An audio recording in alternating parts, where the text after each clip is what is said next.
Banambula mingi, forum ya makutano esili komitia lokola etando esika wapi bae bazwaka mikano na Afrika bakanisaka lisusu bokoli ya nkita ya kontinent. Na 2024, na mama ya likambo New Deal. Molulu yango muzali na mokano mwa kotunga RDC pe Afrika ya makasi mpe ya bomengo. Tosengeli awa pe sika wa kopese moniselo ya sika. Deal ya sika ya Afrika. Deal toboyokani bwa sika ezali eyano na biso. Soki tosali yango te, nani akosala yango? Soki tosali yango te, nani akosala yango ni sika yango? Pona bilenge mingi ya ba entrepreneur, lolenge ya makambo mayema pesaka libaku ya motuya ya kosala ba connexion pe kokolisa ba réseau na bango. Ba sport na ngai ezali oyo tobengi na lopoto ya mundele réseautage. Réseautage ezali eloko oyo ya ke ngana moninga na yo tolingani maboko tomati biso nyonso elongo na makambo nyonso tozosala po mutu moko akoki ko peut-être kokisa makambo linga osala te mais elongo biso nyonso tokoki kokisa par rapport ya makasi ya mutu nyonso akoki ko apporter.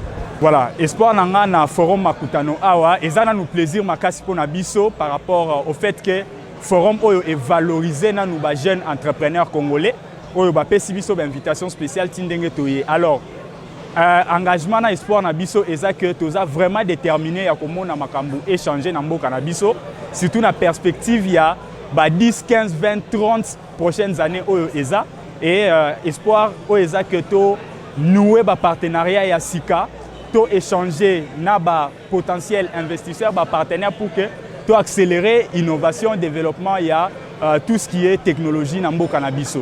Pour nanga ko participer na événement oyo ezali esengo kozala déjà un jeune na mboka na biso nazali élément moko ko impacter positivement na croissance économique et na ndenge événement oyo ezo sunga ba jeune entrepreneur. Donc ezali pour nanga occasion menene ko participer pour na kati nango na apprendre encore plus na idée nango ezali pour faire avancer non seulement Congo en particulier mais Afrique en général. Na milulu miango Félix Tshisekedi mokonzi ya ekolo Congo démocratique azali kobeta sete na litoma lia bomoko bwa Afrika boye bomi monisami na likita liye. Votre participation bozali bwa bino na likita liye bozali litato lili nene ya bomi pesi bwa biso banso pona Afrika ezali kozwa bomoko na yango na maboko na miso likita liye lizwi lolenge mosusu loye ya Afrika ya bomoko bwango bozali mbala moko makasi mabiso na bisika tozali kokende. Na suka ya forum ya makutano ebengami tango ekoki mpona bakambi ya Afrika ba entrepreneur pe bana mboka bamipesa na boyokani boye bwa sika mpona kotunga RDC pe Afrika ya bomengo pe ya makasi. André Ndambi mpona VOA Lingala, Kinshasa.